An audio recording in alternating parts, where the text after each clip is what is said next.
鹹打鹹沙是時光，地方好似垃圾產，出街梗會撞正版。邋遢環境諸多顧忌，裏面有山分，一晚花得晏，直情有量，打劫銀行有如食快餐，睇見到什麼都談。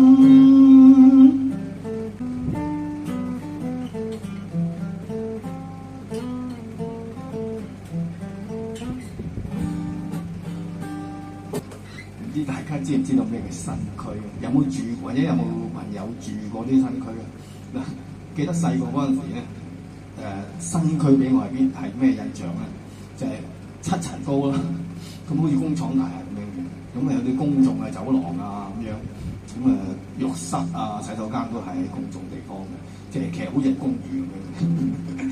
就環境就拗拗搞搞污糟糟，印象中就係大窩口啊！大窩口就有個新區，即係依家嘅即係大窩口站嗰附近啦。其實因為以前有個親戚係住嗰邊，因為我細個都係住屋邨嗰邊咧，都係住葵涌嗰邊，所以變咗就知道大概新區係乜嘢。咁呢首歌咧就係、大概80年代到啦，咁係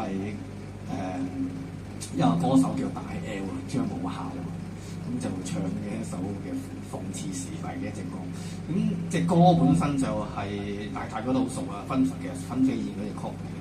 咁芬飛燕都係用原本一隻廣東音樂叫《楊翠喜》咁嘅一個嘅版本嚟到填翻一啲詞落去嚟到唱。咁呢首歌就都好聽啦，旋律好聽，咁就亦都諷刺時弊咁樣咯。其實當時就係寫諷刺當時嗰個環境啊。